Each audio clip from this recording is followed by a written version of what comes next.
창세기 34장 18절부터 31절입니다.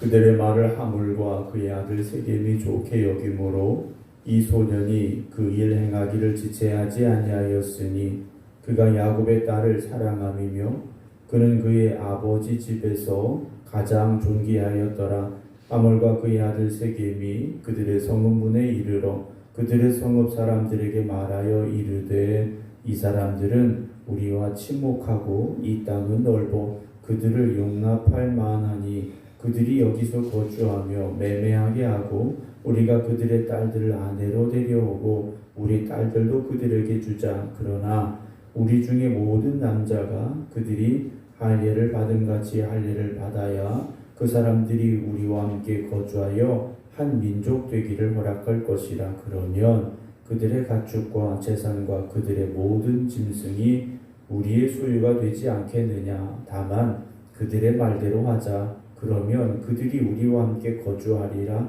성문으로 출입하는 모든 자가 하몰과 그의 아들 세겜의 말을 듣고 성문으로 출입하는 그 모든 남자가 할례를 받으니라. 제3일에 아직 그들이 아파할 때 야곱의 두 아들 디나의 오라버니 시몬과 레이가 각기 칼을 가지고 가서 몰래 그 성읍을 기습하여 그 모든 남자를 죽이고 칼로 하몰과 그의 아들 세겜을 죽이고 디나를 세겜의 집에서 데려오고 야곱의 여러 아들이 그 시체 있는 성읍으로 가서 노략하였으니 이는 그들이 그들의 누이를 더럽힌 까닭이라. 그들이 양과 소와 나귀와 그 성읍에 있는 것과 들에 있는 것과 그들의 모든 재물을 빼앗으며 그들의 자녀와 그들의 아내들을 사로잡고 집 속의 물건을 다 노략한지라.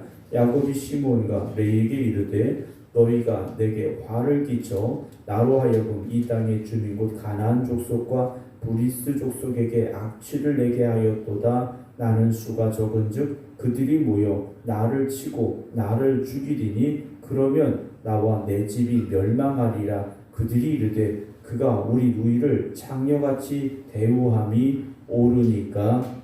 아멘. 할렐루야. 우리는 살아가면서 정말 하나님의 자녀로서 하나님의 말씀에 붙잡혀서 하나님이 기뻐하시는 길을 가야 하지만 아담과 하와 이후로 우리 안에 죄라는 것이 들어오게 되고 그 죄가 우리를 유혹하게 되고 그래서 그 유혹에 넘어가는 순간 우리는 죄의 종노릇하며 살아갈 수밖에 없습니다. 이 죄라는 것은 다른 사람에게까지 영향력을 끼치게 된다는 거죠. 반대로 하나님의 말씀대로 살아가려 우리가 애쓰고 노력할 때 그 말씀이 우리를 변화시키고 새롭게 함으로 말미암아 또한 우리가 주변 사람들에게 선한 영향력도 끼칠 수 있다 하는 것이죠. 내가 어떻게 살아가느냐가 나뿐만 아니라 내 주변의 사람들에게도 영향력을 주고 있다는 겁니다. 우리가 어떤 지위가 높아서 어떤 내가 세상적으로 어떤 성공한 높은 위치에 있어서가 아니라 내가 있는 그 자리에서 누군가에게 우리는 영향력을 주고 있다라는 거죠. 제가 이제 담임 목사로 여러분들과 함께 신앙생활하고 벌써 이제 10달 가까운 시간이 지나가고 있는데요. 저와 함께 여러분들이 이렇게 쭉 신앙생활하다 보면 어느 순간인가 여러분들의 신앙의 삶 속에 제가 여러분들에게 말씀을 드리는 그 말씀들이 자리 잡게 될 때가 있습니다. 그러면 여러분들의 말이나 어떤 삶의 모습 속에서 문득 담임 목사를 통하여 선포되었던 말씀들이 드러나게 되는 그런 순간들이 있다라는 것이죠. 우리가 신앙생활하면서 내 삶의 모습이, 내 신앙이 내 가족들에게 또 내 이웃들에게 어떤 영향력을 주게 될 것인가 우리가 생각하면서 우리가 참된 신앙 또 바른 신앙 하나님이 기뻐하시는 신앙으로 살아갈 수 있어야 됩니다.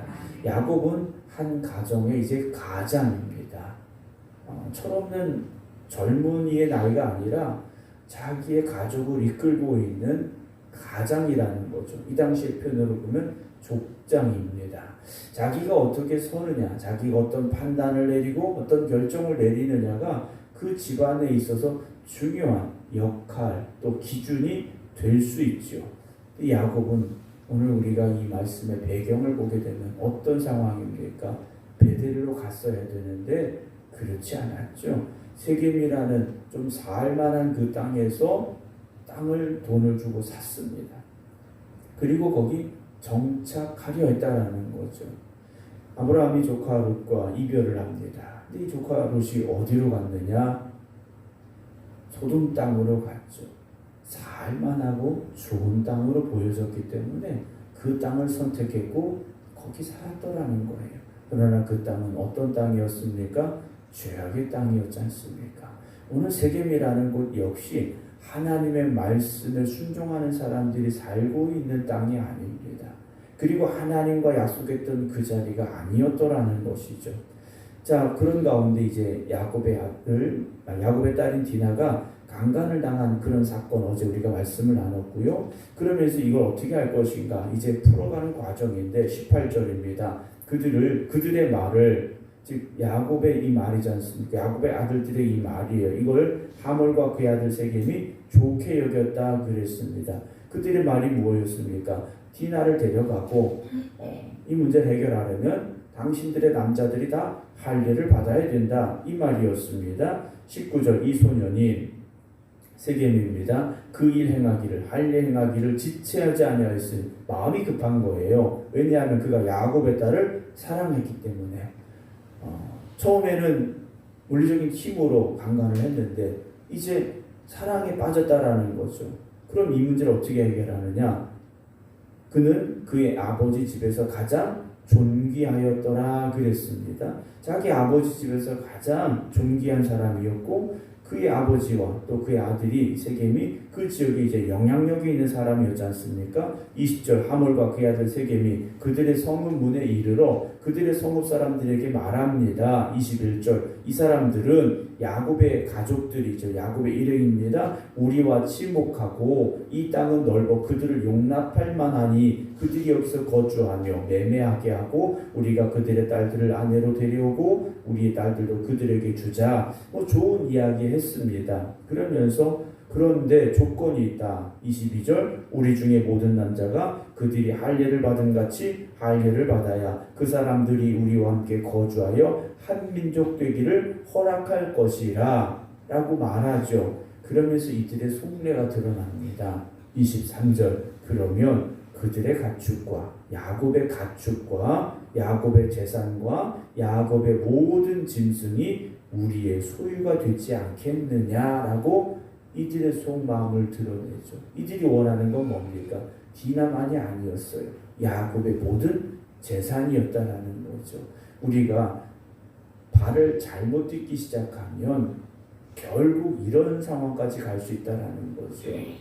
낙타 콧구멍이라는 이야기가 있지 않습니까?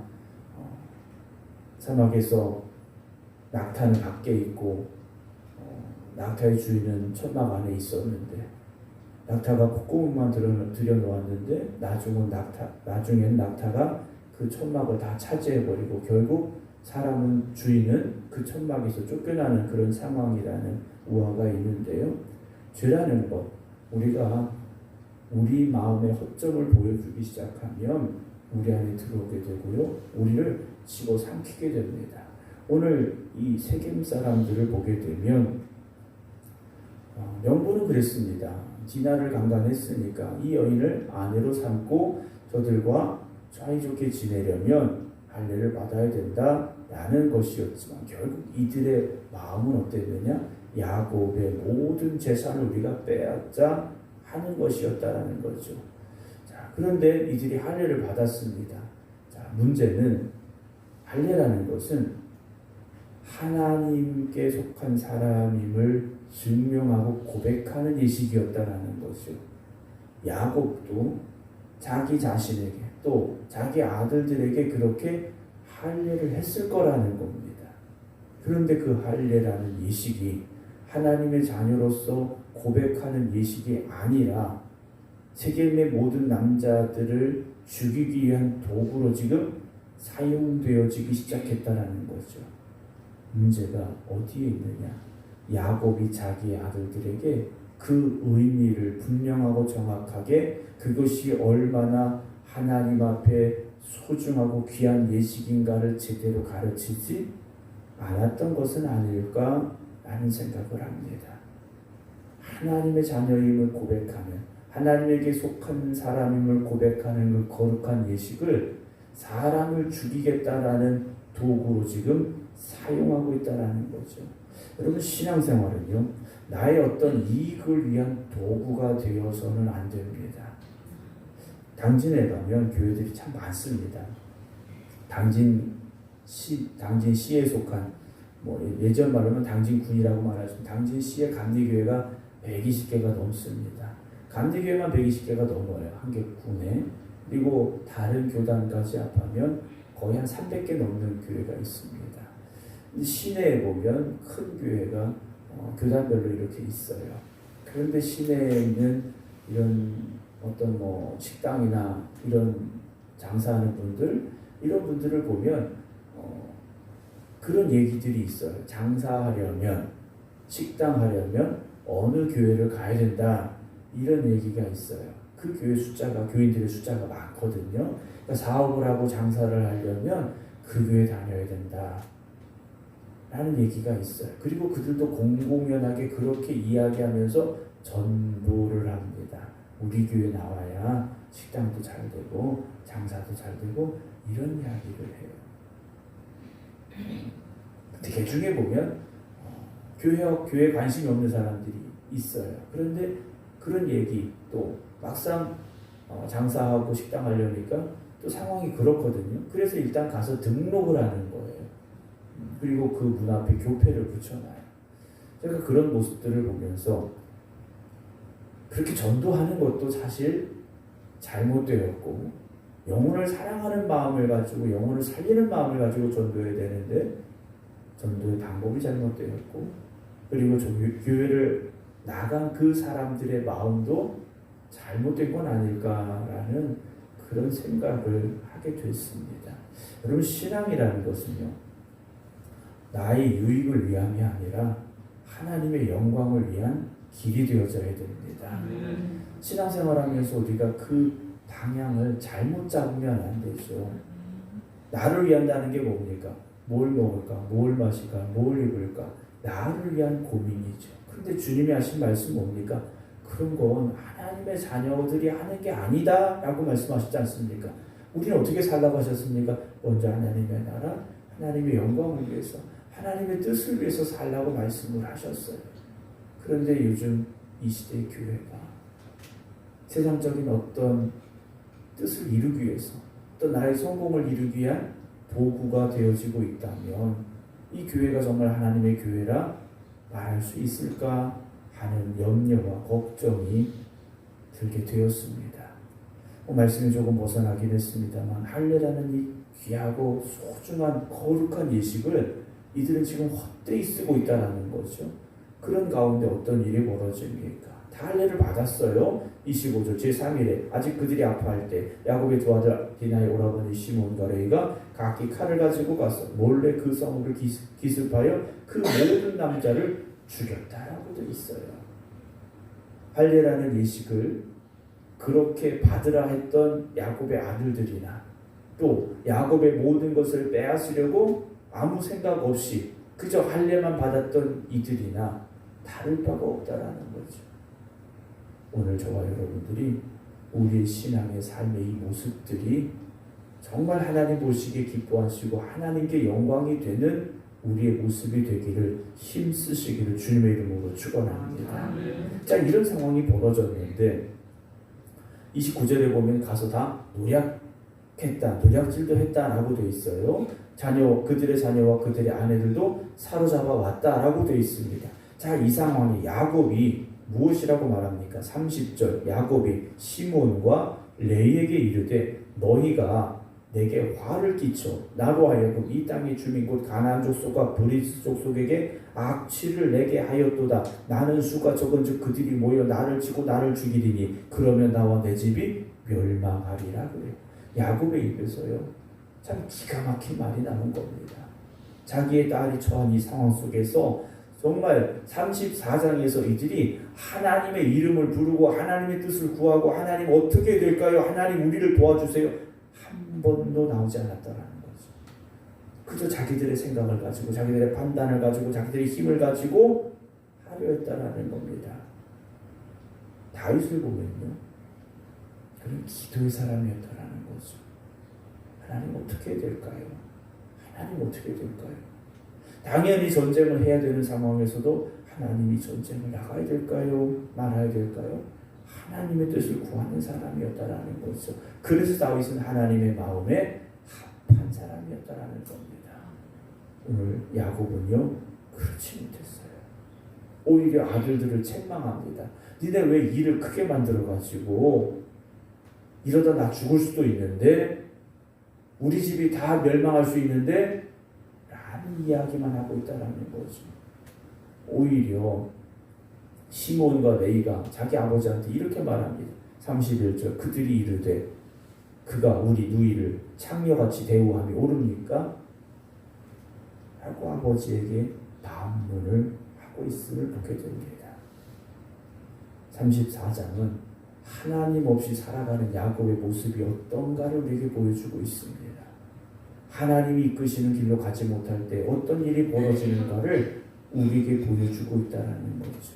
그래서 35장 1절에 하나님이 야곱에게 말씀하시지 않습니까? 일어나 베델로 가라 말씀하십니다. 야곱아, 여긴 네가 있을 때가 아니야. 여기서 떠나야 된다. 너와 내가 약속했던 베델로 가야지 라고 야곱에게 하나님께서 말씀하시죠. 야곱이 하나님을 찾지 아니하니 하나님께서 오셔서 지금 말씀하고 계시지 않습니까? 여러분, 오늘도 이 하루 시작하면서 우리가 하나님 앞에 나아가기를 원합니다. 하나님 앞에 물어야 되지 않습니까? 하나님의 뜻을 구해야 되지 않습니까? 아무리 내가 판단력이 좋고 분석하는 힘이 좋고 대처하는 능력이 있다 할지라도 하나님 없이는 안 됩니다.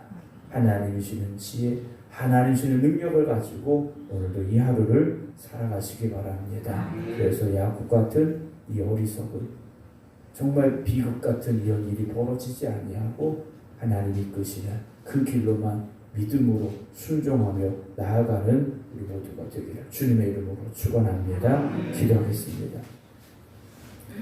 하나님 아버지, 오늘도 우리가 이 하루를 시작하며 하나님 앞에 나왔습니다.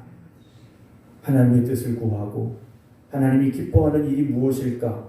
우리가 어떻게 살아야 하나님의 영광을 나타내는 것일까? 깨닫게 하여 주시옵소서.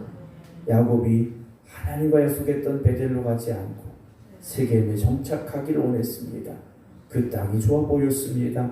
그러나 그곳에서 창세기 34장 야곱은 엄청난 비극과 또 행하지 않아야 될 일들을 벌이게 됨을 우리가 보았습니다. 오늘도 우리가 걸어가는 삶 속에서, 우리가 살아가는 삶의 모습 속에서 하나님의 뜻과 하나님 주시는 지혜를 가지고 판단하게 하시고, 그래서 하나님이 기뻐하시는 길로만 나아갈 수 있는 저희들이 되게 하여 주시옵소서. 오늘도 깨어 기도드리는 모든 성도들, 이 성전에서 또 각 가정에서 또는 병상에서 기도하는 성도들 주님 기억하시고 주님 붙잡아 주시옵소서. 어리석은 우리의 삶이 되지 않게 하시고 하나님의 복된 자녀들의 삶이 되길 원합니다. 하나님 인도하여 주시옵시고 저희들을 주장하여 주시옵소서. 오늘도 거룩하고 복된 날 주시니 감사합니다. 오늘도 이 성전에서 드려지는 예배가 하나님이 기뻐 받으시는 예배 되게 하시고 하나님의 은혜가 강같이 흘러넘치는 예배 되게 하여 주시옵소서. 이제는 우리 주 예수 그리스도의 은혜와 아버지 하나님의 무한하신 사랑하심과 성령님의 감동 감화 교통하심이 하나님의 뜻을 구하며 오직 하나님의 영광을 위해 살아가겠습니다. 기도드리는 모든 성도들 위해 이제부터 영원토록 함께 하시기를 간절히 축원하옵나이다. 아멘.